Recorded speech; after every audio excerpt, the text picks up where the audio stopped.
Welcome to one and all to this thing, which I've already forgotten the name of. The horror hangout. Oh, hey, oh, hey, oh. The horror hangout.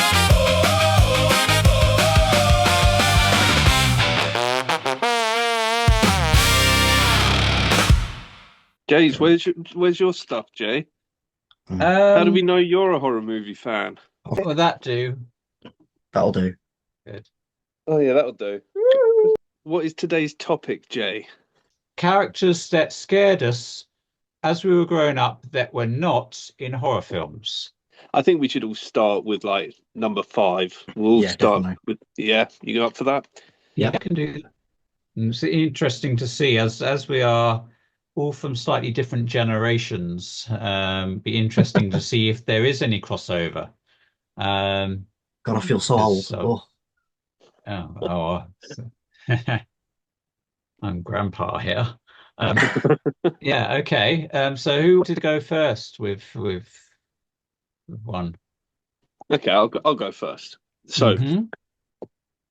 I had a bit of a hard time trying to come up with five. So Okay. I went with this one because didn't necessarily find it scary, but it certainly was creepy. It's mhm. definitely up there as being creepy. And I think it was the first ever feature-length film made purely out of claymation. So it's the first stop motion film, and it's a film called The Adventures of Mark Twain. It's from the Okay. 80s, and these kids they go off to different dimensions and whatnot. And there's one person. It's called the stranger, the nameless stranger, I think it's called, or the unknown stranger. And then it's got like this body made out of like an armor. Have you seen Bram Stoker's Dracula? Yeah. Mhm. So it's almost like that armor he wears at the beginning, Hmm. and he holds his face as like a Greek tragedy theatre mask, comedy and tragedy. It looks like that, but it morphs, and he has this very deep voice, dreamlike, and they ask him what his name was, and he says Satan, and they're like, "Uh-oh," and I'm just like, "This is a fucking kids' film, man." And Yeah. Customs. We'll have a storm now, and an earthquake if you like. You must stand aside, out of danger.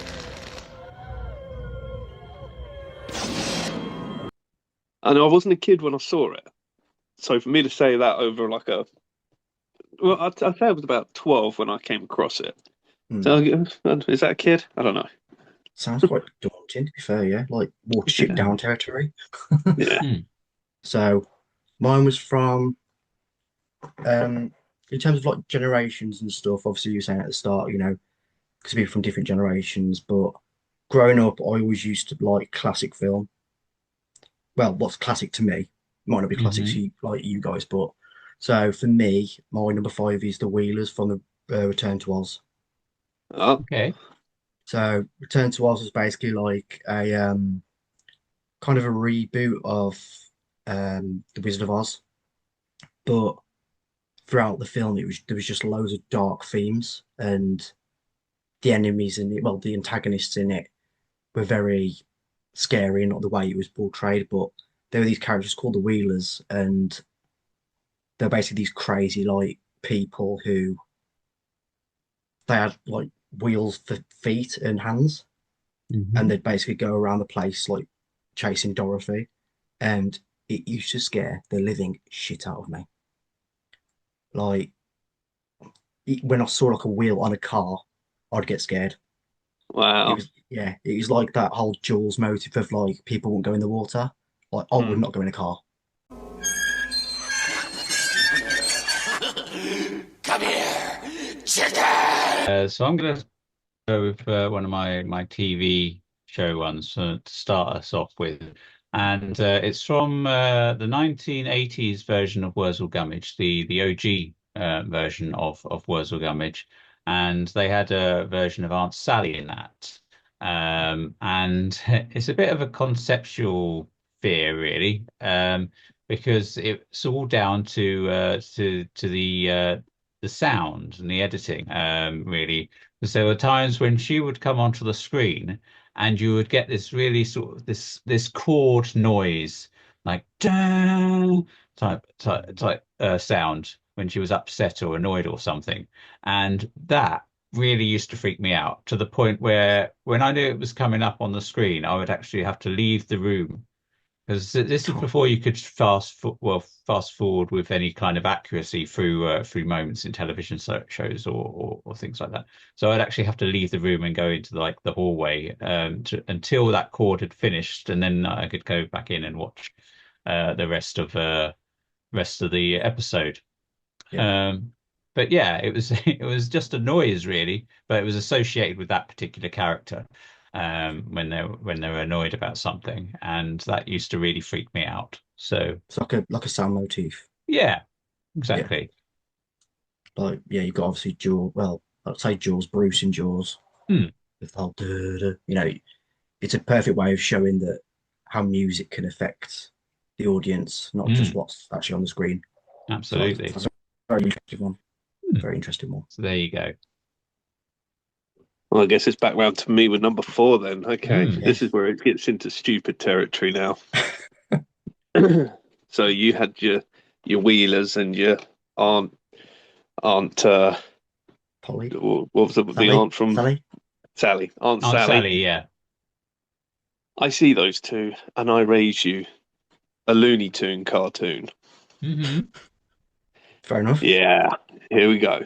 You can take the piss all you want. I don't care. I'm a grown man. It's a cartoon now. But there was a particular short called Hide and Hare, Hyde, and Bugs Yeah. gets fed by Dr. Jekyll. Hmm. And he's like, rabbits are such timid creatures.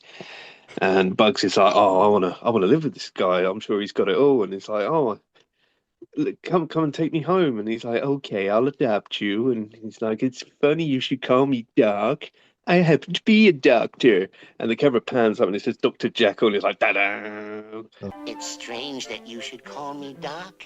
I happen to be a doctor. Oh. Not the music sting that got me. And anyway, Bugs plays this piano, and Jekyll goes into the kitchen, sees his Hyde formula bubbling away, and he's like, "Oh, I'm so ashamed," and he drinks it, and he starts coughing and gagging and turning green, and his eyes are slightly differing, and his hair's going a bit askew, and he's like that. Cuts back to Bugs, and I just thought, "Oh, that's nothing. That's." But he changed from where they left him. He changed even more. He came out. He opens the kitchen door, comes out, and I feel stupid saying this, but he was dragging his arms along the floor, Hmm. green. His hair was long and like lank, almost like the child snatcher from Chitty Chitty Bang Bang. Hmm. Yeah. And his eyes were red, and he looked bizarre, and he just stands behind Bugs, and Bugs senses him, and he goes off key, like something ain't right. And he tries to kill him with an axe, and he's like, I could not Nice. leave my bedroom at night because I thought that fucking bastard was on my landing, just pacing to and fro.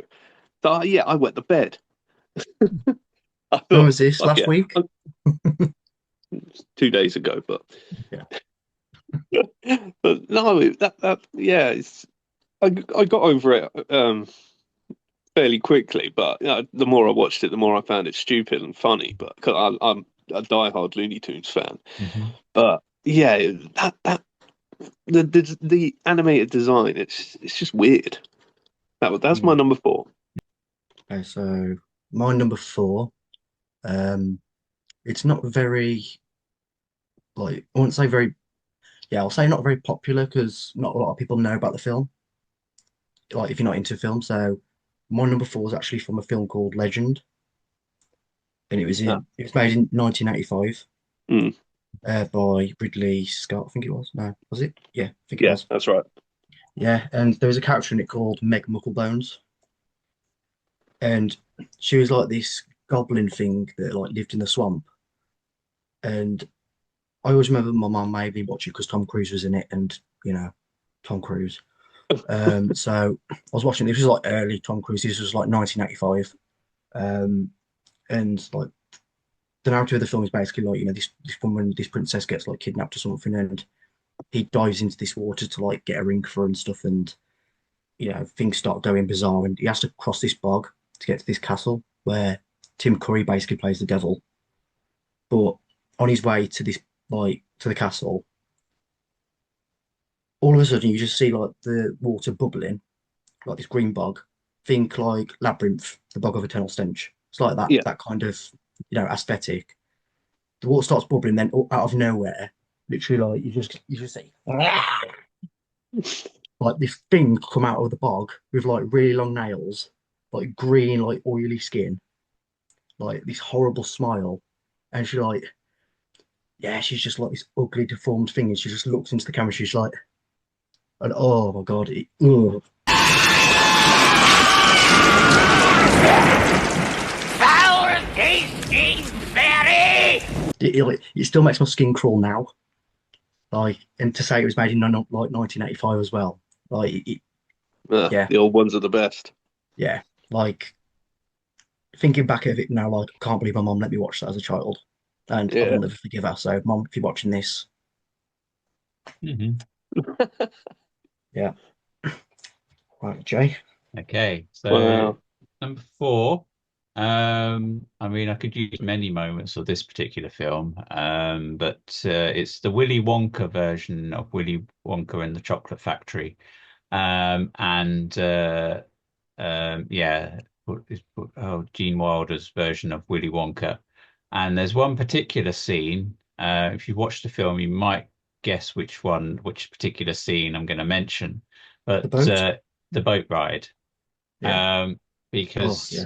of him basically going on some kind of acid trip, and yeah, I think and the audience went on the acid trip. singing that bit of poetry or whatever it is that he was doing, Yeah. and then starting to scream his head off.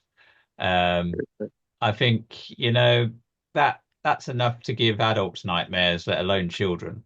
Um, Yeah. so yeah, that one always sticks in my mind, as one that yeah, was quite traumatizing as a child. But yeah, the idea that that this was supposed to be a children's film, and you know Yeah. what kind of message was that giving? Don't go on strange boats with strange men, maybe. But Well, yeah, Roald Dahl hated kids, it seemed, because there's like the Yeah. BFG. It's like, oh yeah, I'm going to sneak into the orphan's house and eat them. It's fucking hell. He Yeah. must have hated kids. yeah. That's the message. Don't read Roald Dahl to a kid. Well, Yeah. yes, Absolutely. quite possibly. I mean, the twits as well being something Yeah. The Oh that my sweets. God, I love the twits. And yeah, George's Marvelous Medicine. yeah, I was crying with laughter with that. mm, it's amazing. But yeah, so that's my number four is Willy Wonka and the boat ride in Willy Wonka and the Chocolate Factory. Very Okay. good pick. Very good. Very good pick. So, my number three, we're getting there. My number three. I kind of feel this is I wouldn't say universal choice because I don't know if it fucked people up, but there was always one scene I could never look at. I'd have it playing, but I'd just go like that, count to five because it would generally last 5 seconds and look back. Hmm. And that's in Who Framed Roger Rabbit? Yes. Judge Doom. Yeah, Now, I it's was gonna not say it has to after be. he gets squashed by the steamroller. It's not with him coming up this claymation going, "Hey, Eddie, remember me?" Mhm. It's when he's got this saw blade going like that, and his eyes are literal, like, just red and white flashing, and he looks menacing. Like, I mean, he looks like really fucking stupid, but it's fucking terrifying. Yeah. And you're wanting Eddie to get out of there, and you're just like, oh my God, what the hell is happening? And it's such a fucking awesome movie. I love Who Framed Roger Rabbit. Judge Doom is my pick for number 3, but that scene specifically where he's coming at us with the blade. Ugh. Okay, so my number 3 is from a Jim Henson film called The Dark Crystal. Hmm. Now, there were these fuckers in this film called the Skeksis, and they scared the living shit out of me. They were like these like vultures. I'd say they were like vultures in a way, like deformed vultures, and they had like really like crooked backs and like beaks. And there was this one of them, like there was one of them which made this sound, and it used to terrify like the living shit out of me, even if I wasn't in the room, like I could hear it. Like with what you were saying earlier about the music sting. And all he would do is it's such a stupid sound. So you're gonna start laughing when I do it, but he literally just went mm. And like it was honestly terrifying. Hmm. It was terrifying. They were like these like crooked birds, and they're like, oh, they're, ugh, yeah, no, I'm so horrible. sorry, Ed. I wasn't They're, expecting that. no, they're horrible little fuckers. Honestly, like it was. I was introduced to the Dark Crystal when I was about 10, I think, and they made a series since. I still haven't fucking watched it. No. I refuse. I am a fully grown man. Like I like to watch horror films. I review horror films, but The Dark Crystal, nah, I'm all right. That's an area I don't delve into. Absolutely terrifying. Wow. Yeah. Wonderful. Okay. So my one at number 3 is Biff from Back to the Future. Oh, Particularly, again, it's to do with the way it was sticking a bit. It's when he's laughing at the moment before George McFly punches him. When he's kind of cackling onto it. He pushed Lorraine back into the car, yeah. and then he starts laughing, and it's that moment. It's all in the edit, sort of in the way that the sound works, and it's cackling along, and it's all the slow motion bit of George clenching his fist as well, and all the Mm, tension that's raised in that particular moment. That used to freak me out, yeah. because of that whole way that sequence is put together, and particularly the laughter. So yeah, didn't like that particular bit in the film. And again, another bit that I needed to skip past before um, continuing on with the rest of the film. But yeah, so there you go. That was That's my really number 3. interesting. I do find that Like, interesting. you don't hear that come up on lists like this. Hmm. Biff, I mean, I probably think he's quite a creepy character now because of how much he resembles someone in a very powerful office, Yeah, Yes. in especially in Yes. part 2. But yeah. yeah, no, that's decent. I mean, the use of slow mo and everything, and Hmm. the whole atmosphere of the scene. That's really interesting, Jay. I Mm, like that. Hmm. yeah. I think it all goes into perspective of like people are scared of different things as well. It's like a mother, she'll be scared of like, I don't know, for example, the film Taken, Hmm. because it's a kid getting taken. You know what I Mm. mean? That's going to scare a mother. But then, like, if you're a little kid, you'll be scared of monsters. Yeah. But like, if you're in high school or something, and like, I'm not saying this is the case, but like, if you bullied, Biff would definitely, scare me because I'd be like, I Yeah, know that person in a way. By Do you get association. that? Yeah. Yeah, in the yeah, context, yeah. Yeah. that's mad. Hmm. Yeah. Um. Wow. We're on to the top 2 now. Top 2. Yeah. All right. Now this is hard to explain, so I'll try my best. When I was in primary school, I think it was about 6, maybe 5. We had a little library there, and it had, this is showing my age, it had tape cassettes Hmm. of certain books, and they had a tape player. And there was one that was already in there of Snow White and the Seven Dwarfs, and I just wanted to hear, and I heard them like hi ho, and everything like that. And then it was this part where the Wicked Witch, No, the Wicked Stepmother. It's the Wicked Witch, isn't it? I think it's The the evil Wicked witch in Witch. Snow White. That's it. Well, it's the Wicked Witch, and she goes, "Mirror, mirror on the wall, who is the fairest of them all?" And the music went from sort of normal atmosphere to this really dark tone. Yeah. And then this voice just like, oh, and I threw the headphones off. I was like, fuck that. Not maybe not that age, but Mm. I've watched the film and it sounds nothing like that. I don't know whether it was warping in the summer heat or something, but it was just like, oh, the fairest. And I was just like, no, she ain't the fairest. She's a bitch. Ugh. So I'd say that would be my number two. Mm. Very good. Yeah. Good pick. Um, okay, so my number two, we were on about Roald Dahl earlier, right? Hmm. Yeah. So there was one book that you didn't mention, which was The Witches. Mm. Oh, nice. The original Witches. Yeah. I just thought I was watching a nice film. I mean, there were many scenes in that film that scared the living shit out of me. There was the part where there was the little girl who was in the painting. I think her name was Yeah. Erica, and like she went to go and get some milk for her father or something because they were celebrating something, if I remember correctly. And she's walking down, and then you just see this witch come out of like nowhere around the corner and just like grab her and like Mhm. abduct her. And you don't see what happens to her after, but then you see her in the painting. Like that's not even the scene that scares me the most. Mm, Like the character that scares me the most is the Grand High Witch. yeah. Absolutely, like amazing play. I think it was Angelica Hudson. I think Yeah, Angelica Houston, yeah. yeah, Houston. That was it. Yeah, and like it's that one scene where like she's just a lot of people will be like, oh, it's the when she takes the mask off. Not for me.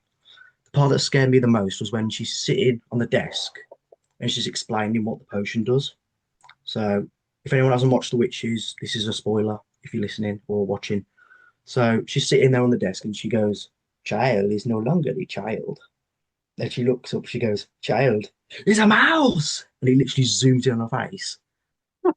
She's got like these like really beady eyes, Mhm. like staring at the camera.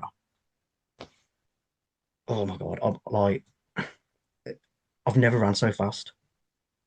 And like I do wrestling for a living, but I've Mhm. never ran so fast.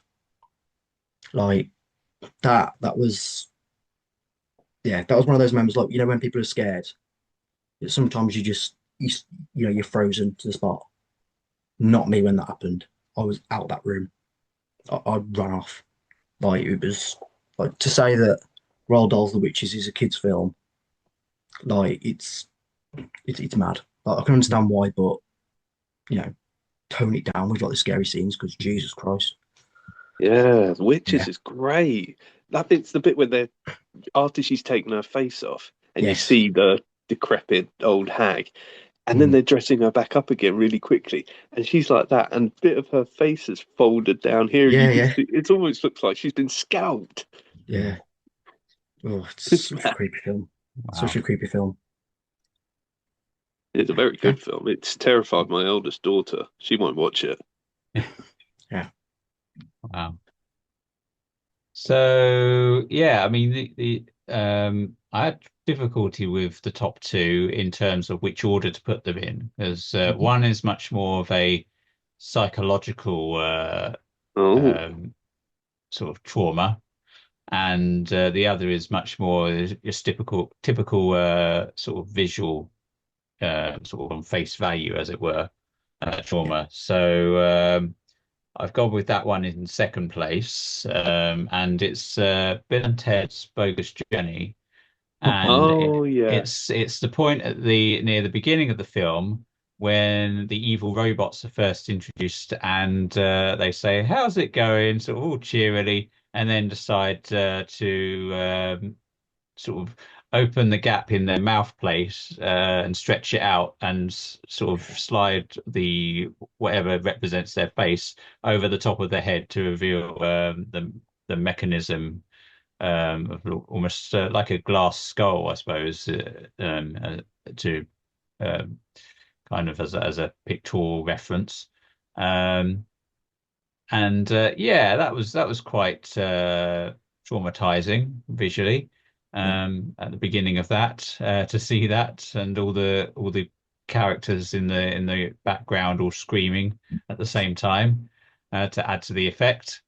But yeah, the idea that they could open their mouth up and slide it over the top of their head to reveal which is technically, yeah, like I say, a sort of a mechanical glass skull type situation.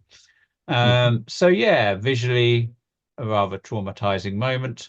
And yes, that one takes place in the number two slot on my Yeah, rankings. good choice. That's a dark film. Like they're going through all these tunnels of hell, and Yeah, Bill's dressed up as an old lady, and yeah. Trying to kiss his oh, give me a grandmother. kiss. And, oh, Poor old granny. yeah, I Yeah, love the first one though. and the Easter Bunny. Yeah. Yeah. Well, I guess I don't want to jump into number one yet. I have an honorable mention. Ah, okay. Nice. Brilliant. Okay, so I just want to stretch it out a bit. Now, my honorable mention is something that I could quite happily watch when I was a kid, up to a certain point. Then I used to watch this certain shot through my fingers, like it was some sort of shield. Mechanism defense, Or I yeah. would, yeah, exactly that. Or I would run out and our living room door would face the TV and I'd look through the little crack where the hinges were, like it was meant to save me. I could just like shut my eyes, but no, I had to go the extra mile. Like I want to watch Yeah. it, but and it, Adam, you know this because you sent me the GIF, you bastard. It was Cruella de Vil in the original 101 Dalmatians when she's after the puppies and she's going absolute ape shit in her car, and oh, the puppies are in the back of the wagon, and you're thinking, oh god, what's going to happen next? And then there's Yeah. like a side shot of her, and she's got these really weird eyes. I think of this as a theme, like red eyes with me. Mm. But then it cuts back to her, and she's like, Yeah. gazing right at the camera, and she looks absolutely fucking demented. And that was the bit where I'm like, nope, but I've got to. Nope. That's my honourable mention. That fucking woman. Great honorable Oh, mention. Mhm. yeah. Anyone else have an honourable mention? I Uh, do. yeah. Oh, So yeah, my honorable mention goes to pretty much any scene in the children's television series, The Animals of Farthingwood, Okay. which was basically sort of, I suppose you could call it a British version, or sort of no, not a British version, because they're both British, kind of. But it's very much Watership Down yes. type thing. But Yeah. in more of the thing, basically the premise of Animals of Farthingwood is that they have to leave their wood because the bulldozers are coming, and Yeah. they're going to destroy the territory, and they have to find sort of a safe place, which is Farthingwood. And throughout the series, um, they keep killing off these lovely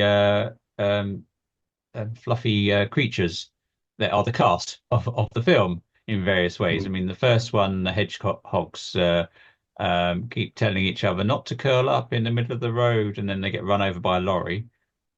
And then various other characters just keep getting killed off in very inhumane ways. And this was like a thing on children's BBC, um, and yeah, it was rather traumatizing. Mm. But yeah, yeah, so that one gets my honourable mention. Okay, so for an honorable mention for me, one there's one that I've got in mind, which it did used to be on the Horror Channel, which was Doctor Who. Yeah. But I feel that since Christopher Eccleston going upwards, it turned more into a sci-fi. So that's why I'm going to mention this one. And there was an episode in series three. It was the second episode. It was called the Shakespeare Code, Yep. and it was basically like a premises around Shakespeare and witches. And there was this scene at the start where there was a young gentleman outside of a house, and he was playing like a guitar or a lute of some sort. And you see this like beautiful woman. I think Christina Cole's the name of the actress or actor. And she's just like peering over this like Tudor house or Victorian house, and you think she looks beautiful, like everything's gonna be fine here. They go in the house, and she's tempting him, using femme fatale, and they go into like this big room, and he says like, this can't be the home of one so beautiful because there's like a cauldron, there's all like voodoo shit on the walls, and she's basically like, tempting him, saying like, shush, like, just kiss me, that kind of thing. Mhm. He kisses her, and then straight away, there's this ugly bitch on the screen. Like, so the way they did it was a jump cut, I'm guessing, Yeah, yeah. like with the editing. But like, yeah, before you think, God, she's hot. But then afterwards, like, she's got all like wrinkles, and like her teeth are all sharp, and her hair's all a mess. Like, literally just from a kiss. And like, after that, you think, oh God, you can probably take her on, to be fair, by himself. It's just one witch. And then one of the other bits that really scared me was the fact that she just starts like calling these random names out of the room. So she goes like Mother Doomfinger, and there's this fucking witch on the ceiling like this. Who's looking down. She starts laughing at him, comes down, and then she says Mother Bloodtide. Another one that she just peers out of nowhere, like stands up, and then they both run towards him, and you can just see this silhouette, like shadow silhouette of them ripping him apart Right. with like the nails and stuff, and you can just hear him screaming in the background. And that for me, it terrified me as a kid. Like, I was always like scared to kiss girls, Mhm. um, which I haven't had much experience, but yeah, like it was just that scene for me stuck with me Mm. for a very, very long time, and it's actually turned into like my favorite Doctor Who episode. Like, strictly based on the fact that it had such an effect on me. So that is my honourable mention. Wonderful. I've never actually got into Doctor Who, but just hearing that, yeah, that sounds quite graphic. Yeah, I mean, it leaves it to your imagination because obviously you've Mm. got the silhouette.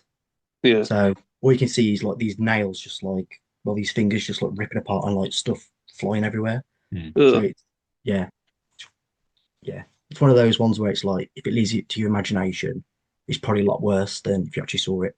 Yeah, You know. So definitely. So the time has come to reveal our number one, yeah, and I'll go. Yeah. So superhero films are generally quite placid and interesting for minors, like the colors and everything, even though they could be really shockingly shit superhero films. In case in point, Superman 3. Now, there is a scene at the end. I've seen it, I haven't seen it in about 30 years. But there's a scene where I think it's the villain's sister. The villain's played by Robert Vaughn, Mhm. and I think it's his sister. They're trying to escape from this cave, yeah. and there's this machine that sort of goes self-aware, and it beams a light at her, and she gets pulled into this mechanism, and it starts strapping bits of metal on her, Ooh. and like all over her, and then her eyes open and they're just white, Mhm. and it's turned her into a robot, but it's done at such sort of rapid speed. She's screaming as this thing's being applied, and she walks out. Her hair's all like fucked, and she comes out like Frankenstein's monster. And yeah, I was like, nope. What Big else is milk. on at 3 in the afternoon? Wow. Good one. Yes. Very good one. Right, okay. So my number one is it's actually already been mentioned on this stream Oh, podcast, and it was a film, believe it or not, that was actually before the other ones that I've mentioned. So I think it was 1966 this film was made. Correct me if I'm wrong. It might be 1968 actually, but the film's Chitty Chitty Bang Bang. Okay. yeah. But everyone already knows who I'm going to name. So the child The catcher, kids. the child catcher. Children. Don't, Jay, I will hit you. Yeah, so I had this unhealthy obsession with the child catcher when I was younger, like to the point that I know the actor, Robert Helpman. Yeah. I know stuff that happened off set. Um, Wait, but what happened offset? so offset, there was this scene where he actually nearly died, the actor. So Robert Helpman, he's a professional ballet dancer, well, dancer of Yeah. some kind, and he obviously has his horse and wagon, doesn't he? So he's got the horses and he's whipping them and stuff, and the carriage is coming. But what he did was he went round a corner too quickly, and the carriage actually turned. But what he managed to do, apparently, like what people have said, is he literally elegantly just so he was on the part where you're sitting down by the horses. The carriage was toppling, so was the cart. So he literally stood up and he just walked along the carriage as it was like moving, and then landed on his feet. Hmm. I bet you Like, did a bow afterwards, didn't Yeah. he? I meant I to do mean, that. I would, yeah. Yeah. But yeah, with the child catcher, it's just the whole premise. Like, I don't mind saying this on why not I'm adopted.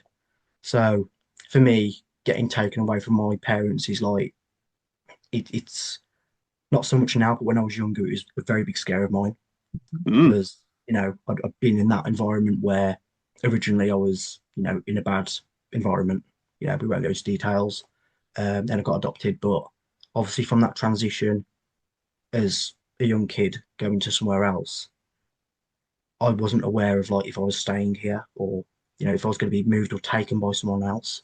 So I think psychologically, the child catcher, he just he has that little bit of an extra, oomph on me because of the historical context, with my yeah. life.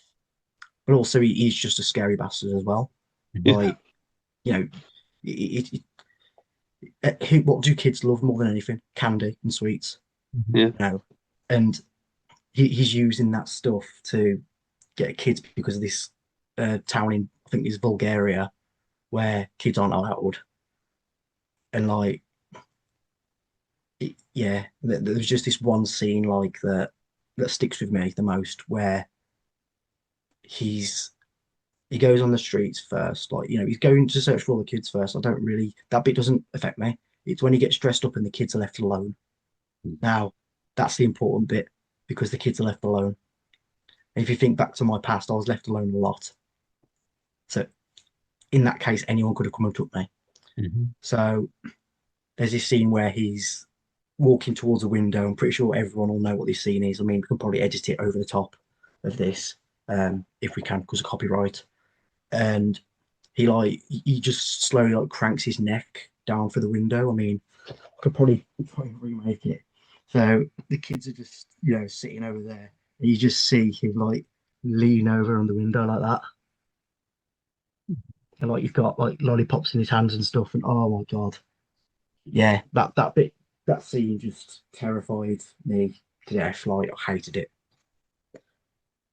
Yeah, it's horrible. Yeah, he was pretty freaky Yeah. looking too. I mean, he was also the doctor in an Australian film called Patrick, where he wasn't quite a mean character, but yeah, that was a pretty good film, Patrick.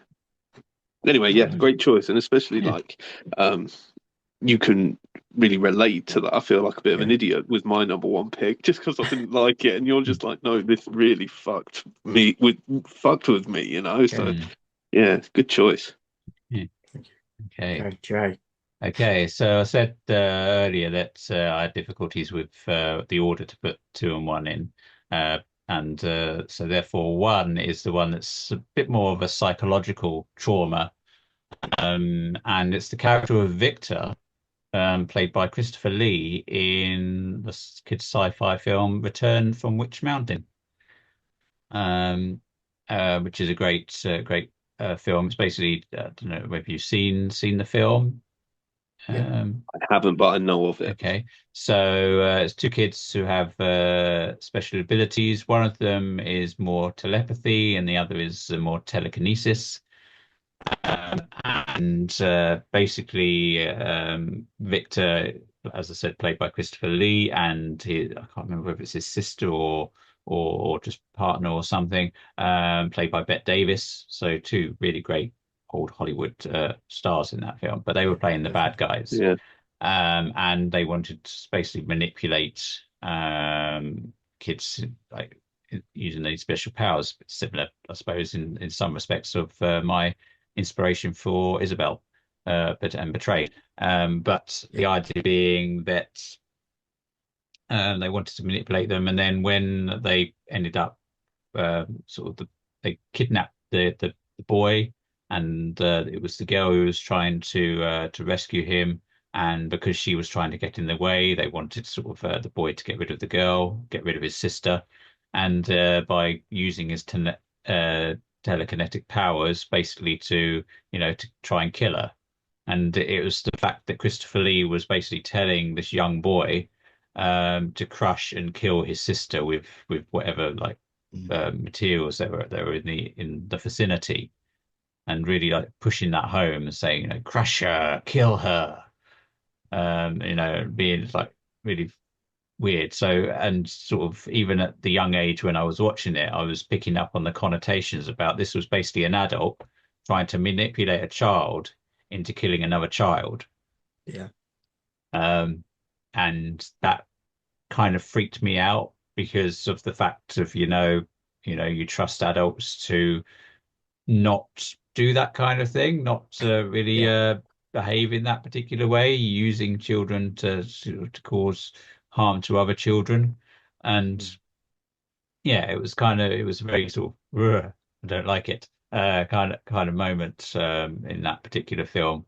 Um, but yeah, so very psychological trauma with that. But I'm kind of pleased that it's at number one because obviously it does give a bit of a connection with horror Yeah. in the fact that it is Christopher Lee who has provided me with that trauma. Um, you know, wish for a better person to have done that. So yeah, so that's why that's my number one. Well, once again, my number one got put down. I mean, what the hell? I didn't even think of psychological things like that. I just thought of things I didn't like. Yeah. Well, there we Yeah. are. I mean, I love things like when I was a kid, it's funny watching horror movies. I was like, I feel strangely comforted by things like Leprechaun or American Werewolf in London or The Oh, Blob, for God's sake. And in The Blob, there's Mm. a 10-year-old kid that gets killed, and there I was like Mhm. watching it like, ah, my safe zone. yeah. I guess horror Mm. films are cathartic in that way, but Mm. what, yeah, I mean, I grew up watching things like Courage the Cowardly Dog, which was very horror based, and I loved it. Mm. Absolutely loved it. Mm. It's the normal things, the things that shouldn't be scary that ended up freaking me out. What would Wonderful. what should next week's or next time's topic be? I do have a I do have a proposal, Okay. unless Okay. anyone Oh, else I think has no, I one. think that's fair. I mean, obviously Adam came up with this one, so I think if Luke you've got a proposal, then that would make Okay. sense. Just to go around the We're table, as it going were. to discuss in the next episode. We're going to discuss s- non uh non-huge Stephen King adaptations. So like forget Shawshank, forget Green Mile, forget even Misery. We're talking about the low ones like Silver Bullet, Lawnmower Man, Cat's Eye, Mhm. those sort of ones. The Okay. ones that sort of looked at down people's noses. The fun ones. Mm. Interesting. So Um, yes, we will discuss those. Interesting. Wonderful. And if you haven't seen many, I recommend them. Yeah. I've Perfect. watched quite a few. Yeah, look up. I Good mean, man. yeah, been a couple that I've seen. Yeah, excellent. Wonderful stuff. Well, it's been wonderful to have this conversation and discussion of well quite a few. How many we do? It's about eight. You 15. mentioned Oh, 18 because we had yeah.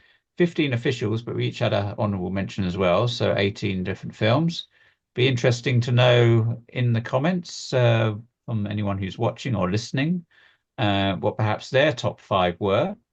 Yeah, Absolutely. And yeah, please let us know, and list them below. we will discuss any comments that we have when we come back next time. So thank you all for listening / watching, and we will see you again next time. So ciao for now.